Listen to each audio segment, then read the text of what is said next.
بسم الله الرحمن الرحیم. نن ورځ دریم لیکچر وایو او دریم لیکچر په HTML attributes باندې خبره کوو. مخکې له دې چې دریم لیکچر ووایو باید د دوهم لیکچر ریویو وکړو. د دوهم لیکچر ریویو په دې څو پوښتنو کې ده. کله چې تاسو د پوښتنو ته ځوابونه ورکوئ تاسو به دوهم لیکچر په پوره توګه تکرار شي. لومړی پوښتنه ده چې define contrast between web page and website. د ویبسایټ او ویب پیج ترمنځ توپیر وکړئ، مشخص کړئ. what is different between static and dynamic website. د static او dynamic website ترمنځ توپیر په څه کې ده. همداشان ویلي دي چې د HTML complete definition وکړئ او ورپسې ویلي دي چې hypertext in markup expression hypertext او markup expression د اصطلاحات چې دي دا تعریف کوي، تشریح کوي. ورپسې ویلي دي چې what is benefits of HTML. د HTML ګټې څه دي او ویلي دي چې what is limitation of HTML. د HTML محدودیتونه څه دي یا تاوانونه څه دي. او هم ویلي دي چې define basic requirement of creating web page. د ویب صفحې جوړولو اساسي ریکوایرمنټ چې دي هغه تاسو تشریح کوئ. او ورپسې HTML head title body tag used for. دغه څلور ټګونه چې دي HTML د head د title د body د څه لپاره کارول کیږي دا ټګونه ووایئ. مخکې له دې چې تاسې دریم لیکچر ته غوږ شئ باید دغه پوښتنو ته ځوابونه ورکړئ.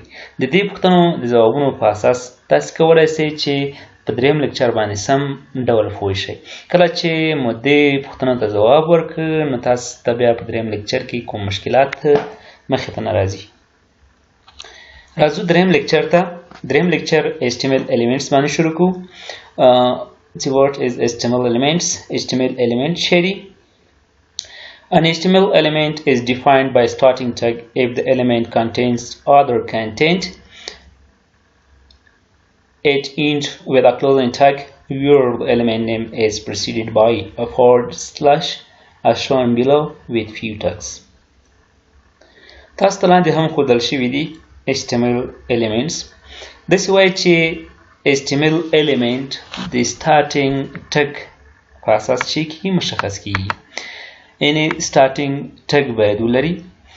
starting tag بیا دغه ټګ چې دا contents یعنې محتویات لري. دې ته محتویات یا نور هر څه تاسو دلته ولیکئ دې ته څه ویل کېږي contents ویل کېږي.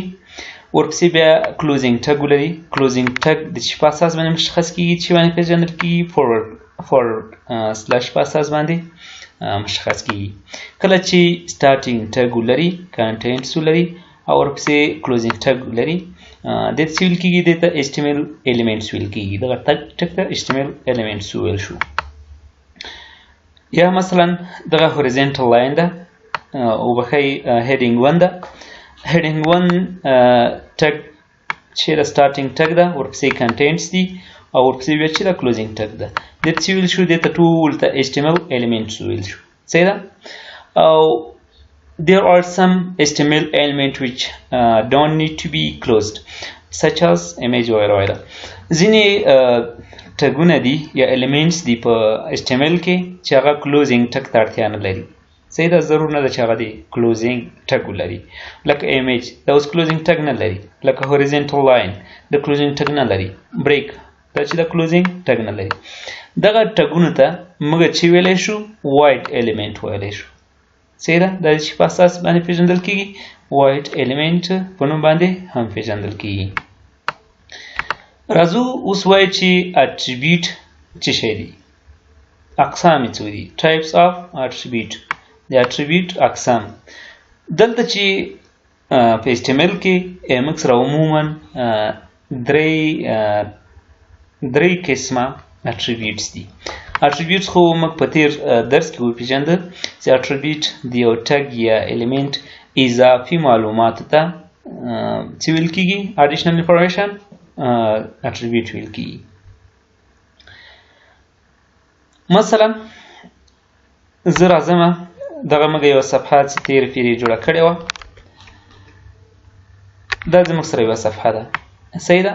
په دغه صفحه کې که تاسې وګورئ HTML باندې شروع کېږي بیا هیډ د ټایټل لري همدغه شان دغه موږ په تېر درس کې موږ ویلی یو صحیح ده دا موږ ثبتو غواړو دا زه براوز کوم دا صفحه دې موږ سره په ډیسکټاپ باندې د فرست نوم باندې ثبت شوې ده اوپن ویت کوم او په براوز کوم براوزر باندې خلاصو صحیح سو دلته تاسې ګوره this our first practical day we must attend this دا چې موږ لیکلي وو په دغه صفحه کې هماغه موږ ته چې څه ښکاره شو دغه صحیح ده اوس دلته تاسې وګورئ HTML element start ده صحیح ده او دا چې ده close ده دغه HTML ټک ته موږ څه ویلی شو elements ویلی شو دې په منځ کې دغه نور چې څه راځي دې ټول چې سو heading دې وبښئ دې ټول چې سو content سو صحیح ده یا مثلا head ده صحیح ده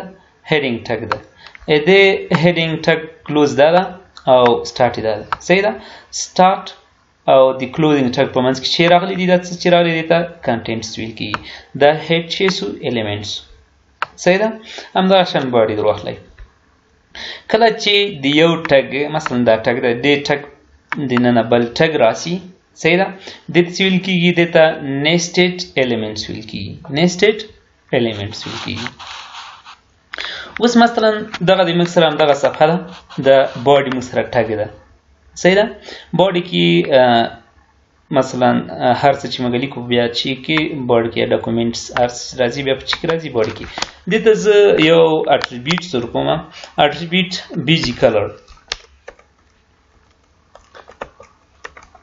bg color is equal to مثلا یو رنګ ورته انتخابوم چې ریډ صحیح ده دا ثبتوم اوس دغه باډي ټګ ته ما چې ورکړل اټریبیوټس مې ورکړه اضافي معلومات مې په دې باډي ټګ باندې وخېژول صحیح ده اوس زه دا ریفریش کړم دې به چې سي دغه لاندې بیکګراوند به سور رنګ ته واوړي دا د دغه باډي ټګ باندې چې و یو اضافي معلومات و صحیح ده یا مثلا زه یو بل اټریبیوټ ورکوم د چې په نامه باندې ټیکسټ په نامه باندې چې د لیکنې رنګ یې بدل شي د لیکنې رنګ یې زه یو بل ډول رنګ ورکوم ورته وایم چې ریډ وبښئ ریډ خو لاندې کلر ده ورته وایم چې بلو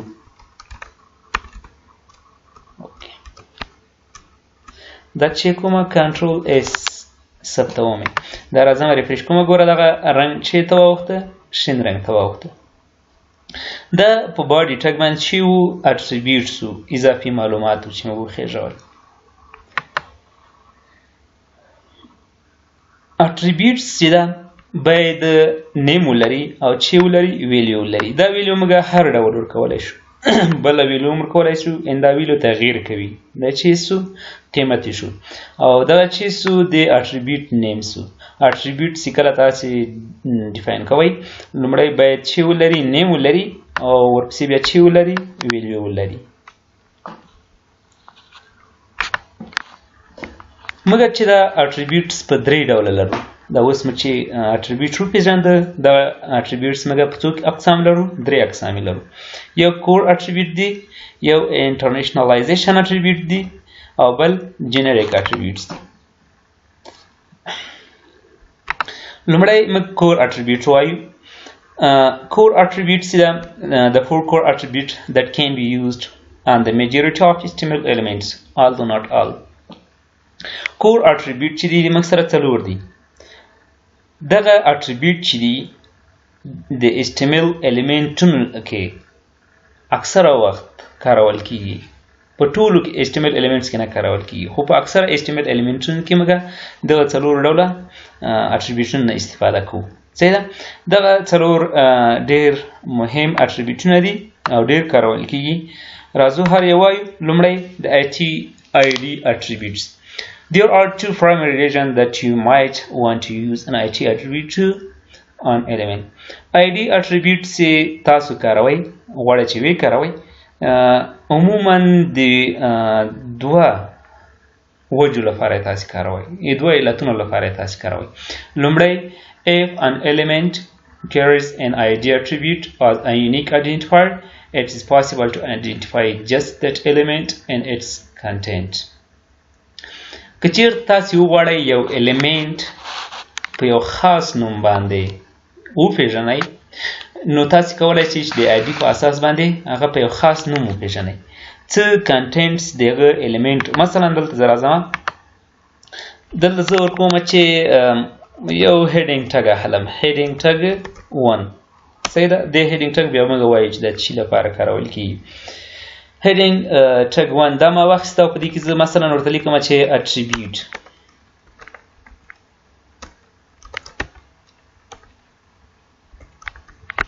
دا چې سو کنټرول اس کومه. اوس راځم دا صفحه لګ ریفریش کوم ګوره موږ ته اټریبیوټ هیډینګ 1 را واخیستو صحیح ده. خو کله چې زه وغواړم دا هیډینګ 1 صحیح ده په یو خاص نوم باندې وپېژنم مثلا زه دې ته کله چې خاص نوم پېژنم بیا پېژندلی شم زه آی ډي اټریبیوټ ورته مشخص کوم او دغه اټریبیوټ ته یو ویلیو ورکوم هر ډول ویلیو چې تاسو غواړئ. مثلا دغه ته زه ویلیو ورکوم چې تھرډ کلاس دا یو ویلیو ما ورکړله. اوس کله چې زه اټریبیوټ په کوډونو کې پیژنم مثلا چیرته جاوا سکرپټ کې زه دغه پیژنم یا په جاوا سکرپټ کې زه په دغه هیډینګ 1 باندې زه چې کومه ولیډیشن یا ځینې کوډونه کوم نو بیا زه هلته د چی نوم کاروم د تھرډ کلاس نوم کاروم. یا مثلا پی ایچ پی کې یا مثلا په سی اس اس کې کله چې زه په هیډینګ 1 باندې ځینې سټایلونه یا ډیزاینونه اپلای کوم هلته بیا زه د چی نوم کاروم د تھرډ کلاس نوم کاروم ځکه دغه هیډینګ 1 اوس د چی په نوم باندې پیژندل کیږي تھرډ کلاس باندې پیژندل کیږي. تاسو کولای شئ چې هیډینګ 1 نوم هم وکاروئ صحیح ده. خو که چیرته بیا تاسو آی ډي واخیستله آی ډي په اساس تاسو یو با مفهومه نوم ورکولی شئ او هغه با مفهومه نوم په هر ځای کې کارولی شئ چې تاسو نه بیا هغه نوم نه ویریږي. کله چې تاسو ته کوم مشکلات په ویب سایټ کې پیدا کیږي تاسو هغه مشکلات د دغه با مفهومه نوم په اساس باندې ډیر په اسانۍ سره پیدا کولی شئ. همدغه یې ګټه ده. دویم ریژن چې ده if you have two elements of the same name within a web page or style sheet you can use the id attribute to distinguish between elements that have the same name. For example مثلا same region ده همدا هم مثلا تاسو یو بل heading هم لرئ heading 1 صحیح ده هغه ته مثلا نوم ورکړی ده چې text یا element هر مثلا یو heading ده.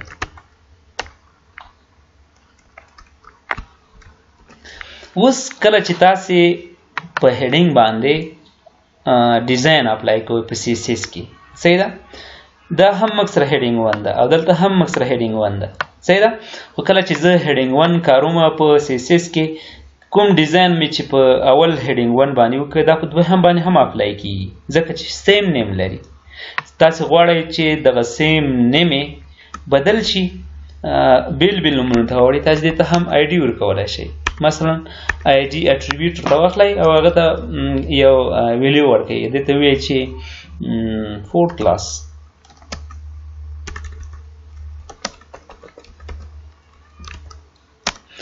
اوس تاسو کولی شئ چې په سی اس اس کې صحیح ده په اول هیډینګ چې کله سی اس اس تاسو کاروئ هلته اول هیډینګ لپاره چې کوم ډیزاین اپلای کوئ تھرډ کلاس نوم وکاروئ او د دویم هیډینګ لپاره چې کوم ډیزاین کاروئ اپلای کوئ فورډ کلاس وکاروئ نوم وکاروئ صحیح ده. دغه دوه ریژنو لپاره موږ آی ډي اټریبیوټ څنګه کوو کاروئ کنټرول اس سیو کوئ کله چې سیو کوو دا ګوره موږ سره دلته هم راغی خو هغه نوم یې دلته موږ سره نه ښکاره کېږي براوزر باندې صحیح ده. هغه کې یوازې موږ د سی اس اس یا سټایل شیټ یا د جاوا سکرپټ یا پی ایچ پي کوډونو لپاره موږ هغه آی ډي نوم کاروو. ښه ورپسې درس ده the title attributes. Title attributes give a suggested title for the element. The syntax for the title attribute is similar explained for id attribute. The behavior of the attribute will depend upon the element that carries it, although it often displays as a tooltip when cursor comes over the element or while the element is loading.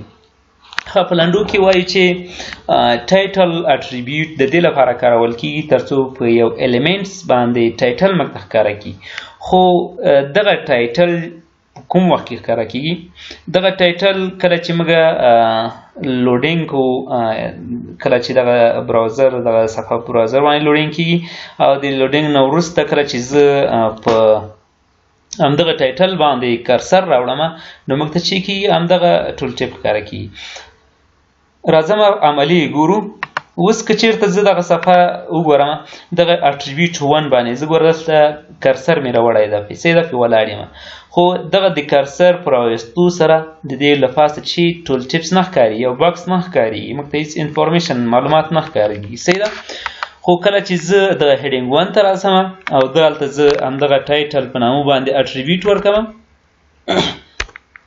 دغه ته ځینې ویلو ورکوم چې دغه ویلو کې لیکي چې definition of یا name of چې شي attribute name of HTML attribute همدغه شان دی چې ورکوم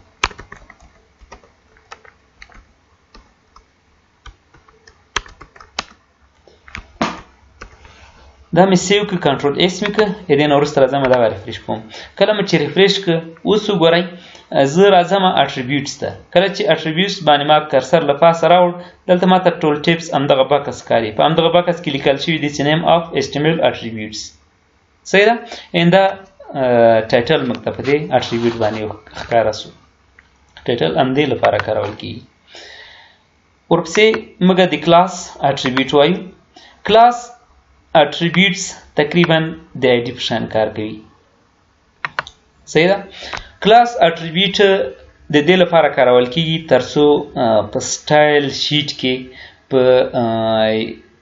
په یو ایلیمنټس باندې موږ چې وکړو ډیزاین وکړو صحیح ده مثلا موږ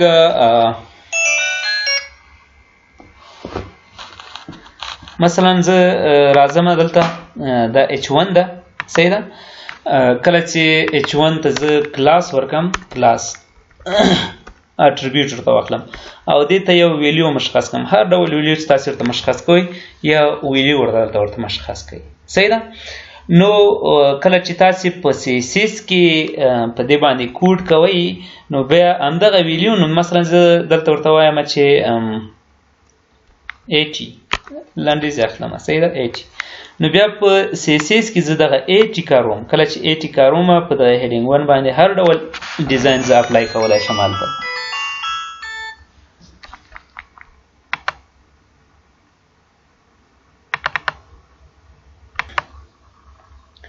نو دلته اوس ما کلاس ته چې نوم ورکړ 80 نوم یې ورکړ دغه 80 نوم نه زه په CSS کې استفاده کوم او هلته چې په 80 باندې کوم ډیزاین ما وکړ کوم یې ټګ باندې کیږي H1 باندې کیږي صحیح ده H1 باندې هم تاسو مستقیما ډیزاین کولای شئ خو د دې لپاره چې کېدای شي په ویب سایټ کې ډېر H1 وي نو موږ هر H1 ته چیک کوو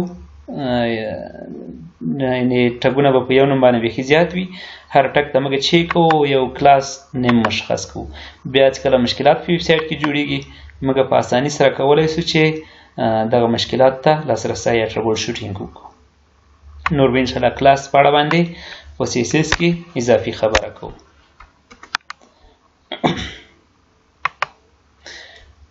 ورپسې style attributes ده style attributes allow you to specify cascading style sheet rule within the elements so for now you can avoid it style attributes هم د دې لپاره کارول کیږي چې موږ په سټایل شیټ کې یا په CSS کې CSS لپاره مثلا کارول کیږي چې په یو اټریبیوټ باندې مختلف ډیزاینونه یا په یو الیمنټ باندې مختلف ډیزاینونه موږ اپلای کوو اوس هم د دې نه موږ تیریږو خو بیا هم راځو لږ تشریح کوو کله چې موږ CSS کې سټایل اپلای کوو په درې قسمه موږ سټایلونه اپلای کولی شو یو انلاین ده انلاین په دې معنی چې دغه یو ټګ ده مثلا دا یو ټګ ده یا باډي یو ټګ ده یا ایلیمنټس ده صحیح ده کله چې دلته موږ سټایل اټریبیوټ واخلو یو اټریبیوټ دی، یو ټاګ ده. صحیح ده.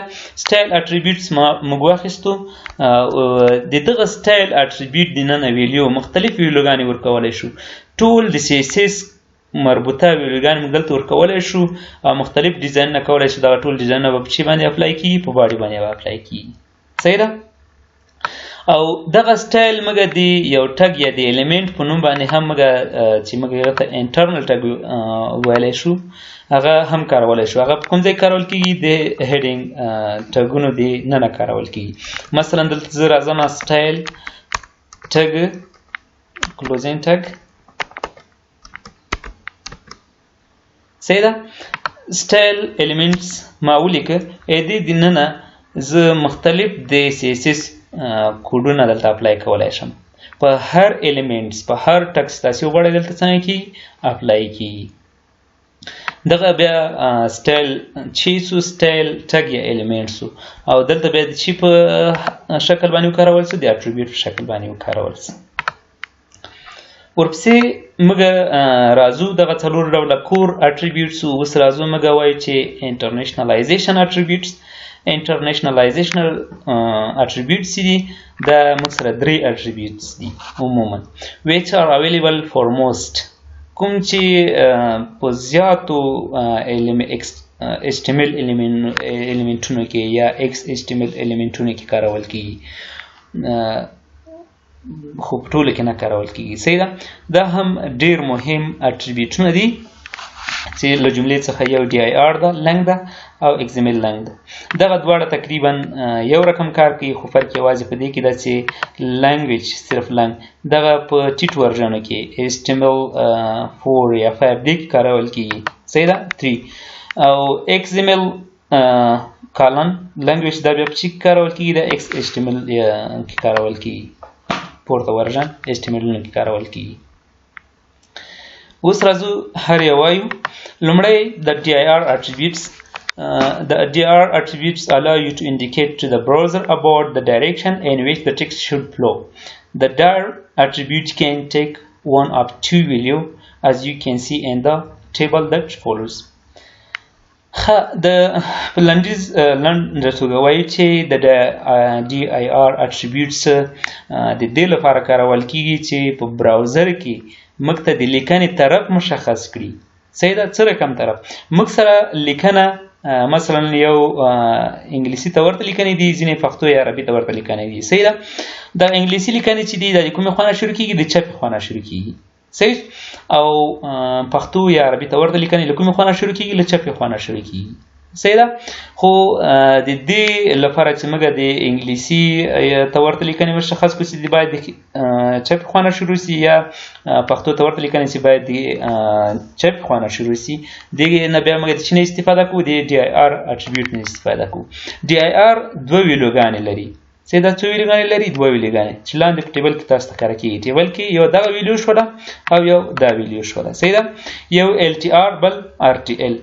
LTR left to right معنی چې ده left to right، چې د چپې خوا نه شروع سي، کومې خوا ته لاړ سي؟ ښي خوا ته. دا عموما د کومې ژبې لپاره؟ د انګلیسي ته ورته ژبو لپاره کارول کیږي.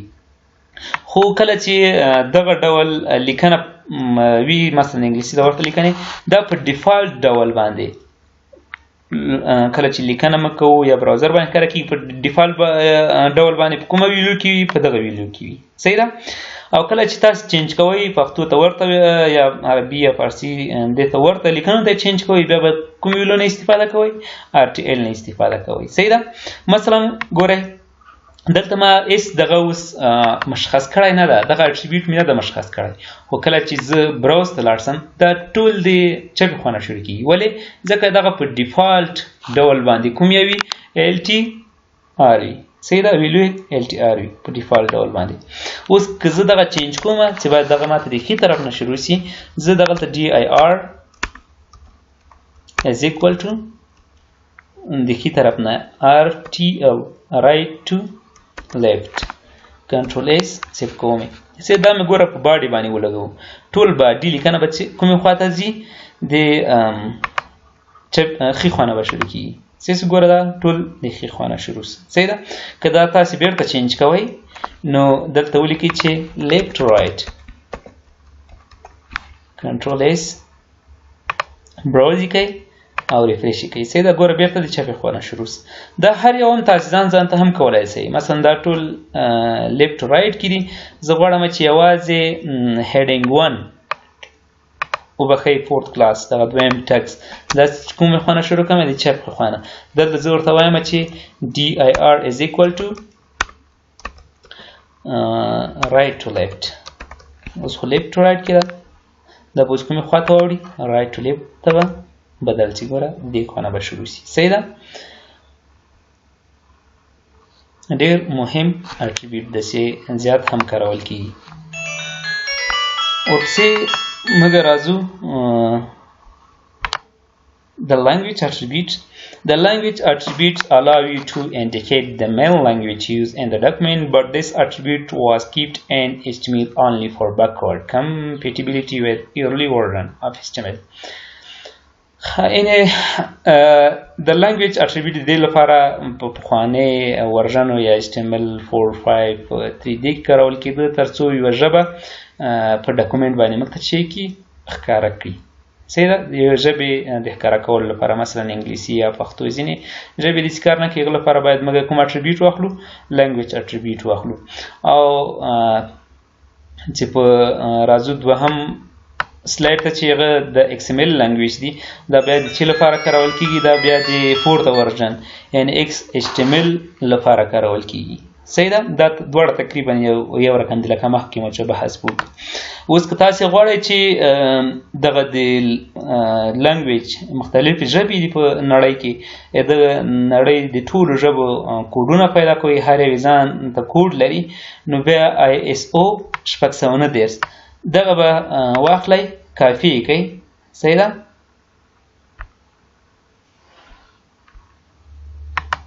دا کاپی کوئ او په ګوګل کې څنګه کوئ سرچ کوئ. مثلا زه راځم ګوګل کې سرچ کوم. کله دلته تاسو دا سرچ کوئ دا ټول ویکیپیډیا ته به راسم یعنې د ټولو په نړۍ کې څه ژبې دي ټول کوډونه موږ ته څنګه کېږي دلته موږ ته ښکاره کېږي.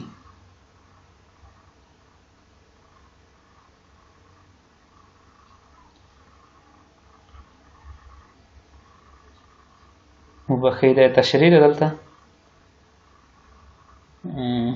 ISO 609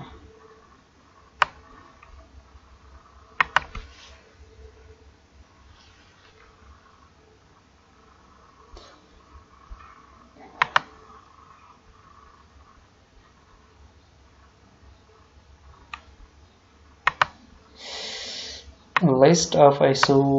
اوکې همدا لیست به موږ وګورو. صحیح ده. ویکیپیډیا ته به لاړ شو. 1 کوډ دا ټول دا کوډونه دي مثلا د ټولو ژبو یو کوډ یې هم راخیستی شئ دوه کوډونه هم راخیستی شئ درې کوډونه هم راخیستی شئ. دا وګورئ د ټولو ژبو لپاره موږ سره چې دي دغلته کوډونه دي. تاسو دلته پښتو یا فارسي هم پیدا کولی شئ. صحیح ده. د هرې ژبې لپاره موږ سره دلته کوډونه دي. نو تاسې خپله همدلته سرچ کوئ. ښه راځو درس ته. ورپسې موږ سره جنریک اټریبیوټ دي. Generic attributes the here table of some other attributes that are readily usable with many of the HTML tags. HTML ټګونه چې دي بیا ځان ته مختلف دې دا پورته مې چې ویلې دې نه وغیره نور اضافه مختلف اټریبیوټس لري. صحیح ده. بیا موږ هر ټګ تشریح کوو او د هر ټګ یا الیمنټس ځان ته موږ اټریبیوټس وایو. صحیح ده. دغه نور اضافي اټریبیوټ ته موږ بیا څه وایو جنریک اټریبیوټ وایو. مثلا دغلته یو څو مثالونه تاسې درکړي خو مختلف دي الاین ویلاین بیجی کلر بیکګراوند وید او هایټ. صحیح ده. دا مختلف بیخي زیات دي. بیا نور چې الاین د دې لپاره چې لپاره کارول کېږي د هوریزنټل لاین الاین ټګز لپاره چې افقي ډول باندې د یو کنټینټس محتویاتو ځای یا موقعیت د تعیین کړي چې په کوم ځای کې د راسي رایټ کې د راسي لیفټ کې د راسي سنټر کوم ځای کې دغه ویډیوګانې دي. همدغه شان وی آنلاین دا بیا په عمودي ډول باندې دی یو کنټینټس یا محتویاتو چې کوي یو ځای یا موقعیت مشخص کوي چې ټاپ میډل باټم دغه ویډیوګانې دي. همدغه شان نور دغه مختلف ویډیوګانې دي او دا چې سو هغه فنکشن یا تشریح سره دی خواته صحیح د چې شي لپاره کارول کی. نو دغه به ان شاء الله موږ بیا په خپل ځای کې یو چې د هر ټک بیا ځان ته اټریبیوټس دي یا د هر الیمنٹ ځان ته اټریبیوټ دي چې ان شاء الله په راتلونکي کې به په خپل ځای کې ټول مشخص کوو وایو. د کامیابی په هیله مو خدای دې وکړي چې پوه شوي یو څه مو اخیستي وي.